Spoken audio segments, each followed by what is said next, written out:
muchas gracias por estar aquí conmigo en otro martes hablando un poquito sobre historia, historiografía.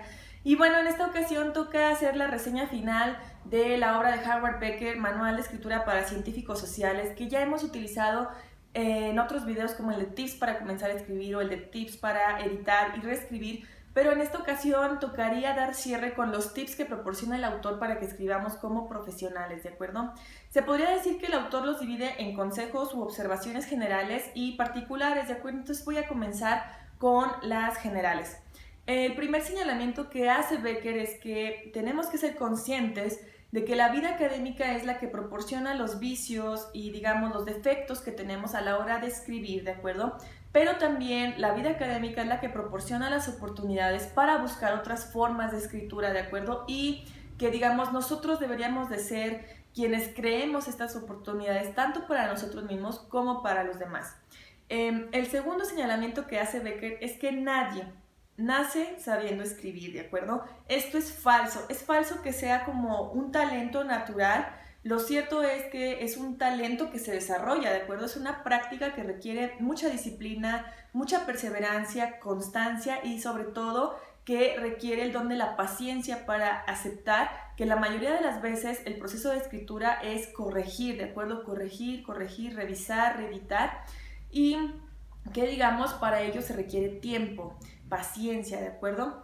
Otro señalamiento que hace Becker es que los científicos sociales somos muy renuentes o nos resistimos a la hora de hablar de los problemas que tenemos al momento de escribir, ¿de acuerdo? Y esto también es un error. Lo cierto es que los científicos sociales deben reconocer los problemas que tienen a la hora de escribir, deben de ponerse a pensar por qué los tienen, deben de intercambiar con otros estos problemas y sobre todo deben de armarse de paciencia para tratar de encontrar estrategias que les permitan o que nos permitan resolver estos problemas, ¿de acuerdo? Y por lo mismo esto requiere tiempo, requiere reflexión, pero no quiere decir que sea imposible, ¿de acuerdo? Lo cierto es, dice Becker, en otro consejo que él nos da, es que nosotros deberíamos llegar a ser nuestro propio editor, ¿de acuerdo? Es un gran defecto, dice Becker, que los científicos sociales esperen que sus textos sean corregidos por otros, ¿de acuerdo? Si bien es cierto que hay editores o correctores de estilo, Becker se resiste al uso de ellos, ¿de acuerdo? Por ejemplo, él narra su experiencia como editor en revistas científicas y él dice cómo la mayoría de los artículos que recibían estaban mal escritos, ¿de acuerdo? De ahí que hiciera tan ardua la tarea para el editor de corregirlos todos o corregirlos a fondo. Lo cierto es que el editor da una revisión final de algo que se espera que ya esté muy pulido, muy trabajado y que sea, digamos, claro, sencillo de leer.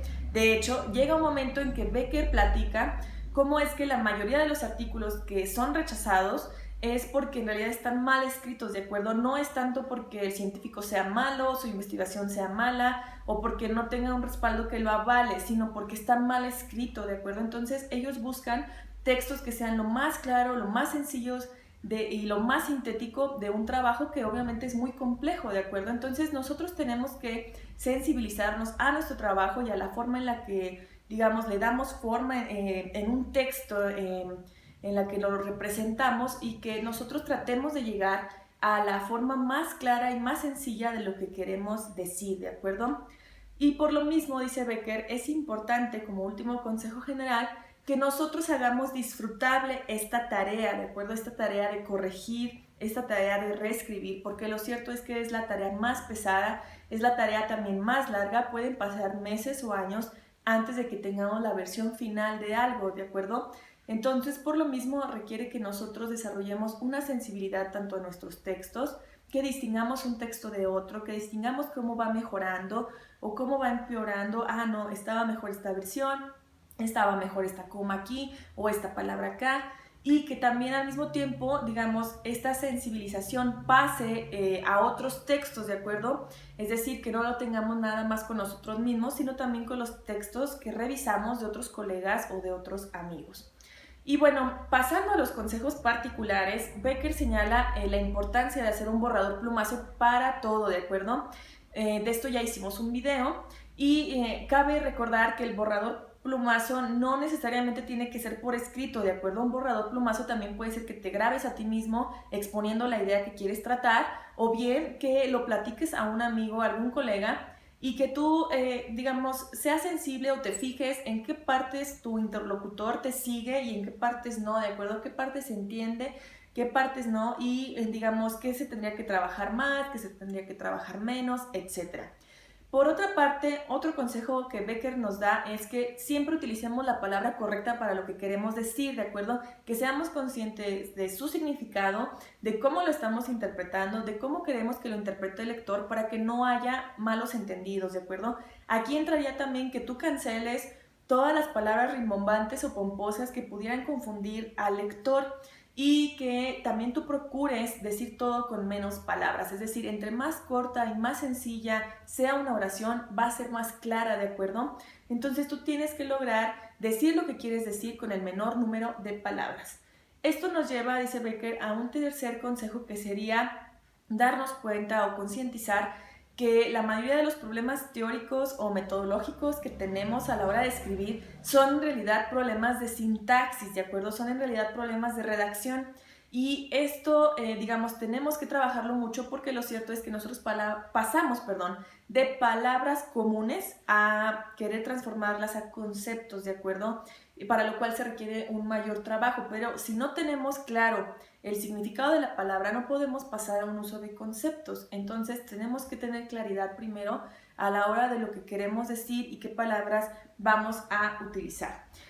Por otro lado, ya cuando tú estés en la etapa del manuscrito, es decir, que ya hayan pasado 2, 3 o hasta 4 borradores, pero que tú ya tengas un manuscrito final y que quieras que pase a tus lectores, es muy importante que tú anotes todas las indicaciones que ellos te van a dar, ¿de acuerdo? Que no pases por alto ninguna idea que a ellos no les resultó tan clara, porque quizás a veces tendemos a encerrarnos como en la actitud de no, pues yo lo puse lo más claro y ahí está, y si no lo entienden, pues no es mi problema.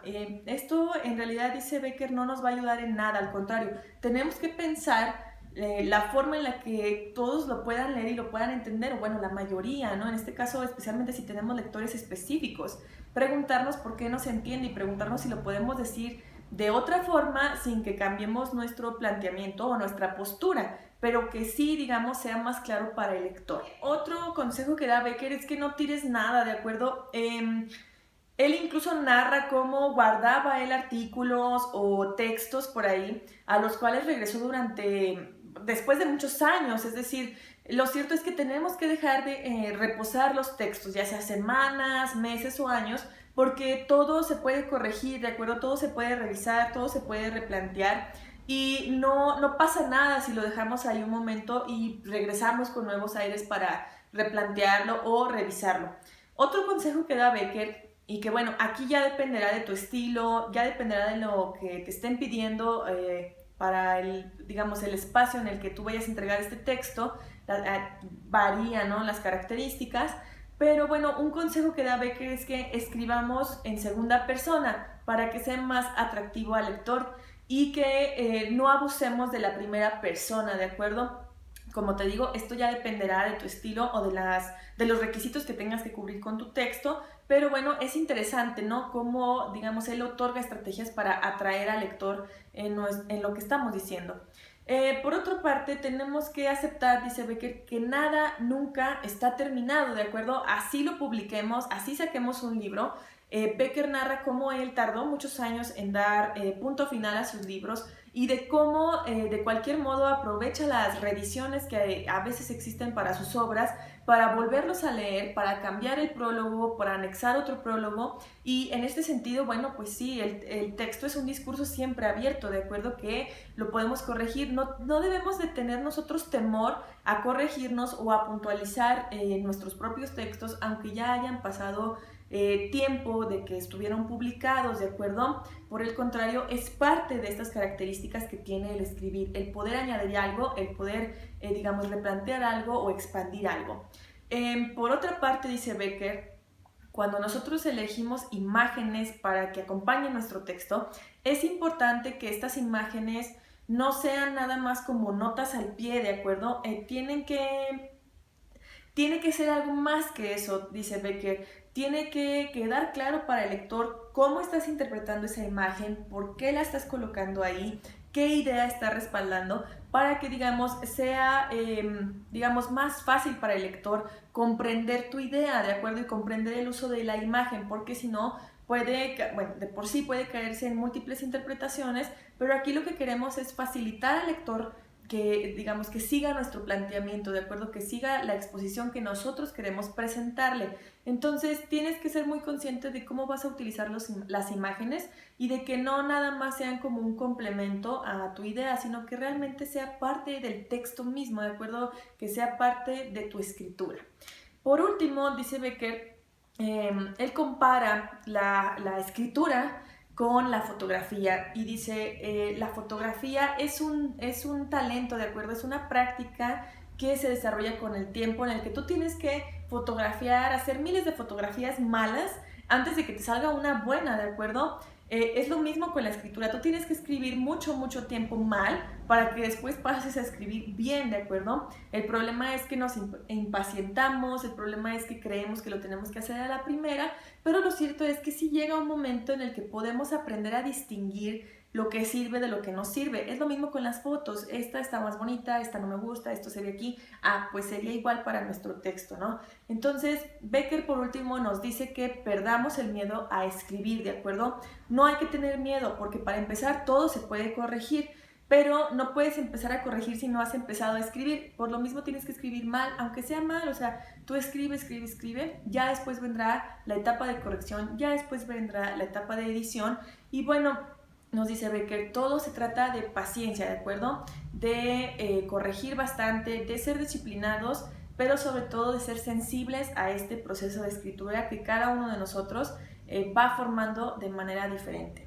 Y bueno, yo espero que te hayan servido estos consejos. Yo de cualquier modo ya sabes que te dejo la entrada al blog con todos estos tips. Al mismo tiempo te voy a dejar aquí abajo los videos que hemos hecho para tips para comenzar a escribir, para editar, para que comprendas de manera más profunda algunos de los puntos que aquí tocamos, ¿de acuerdo? Y bueno, esto ha sido todo por el video de hoy. Yo espero que te haya gustado y ya sabes, déjame todos tus comentarios. Nos vemos el próximo martes.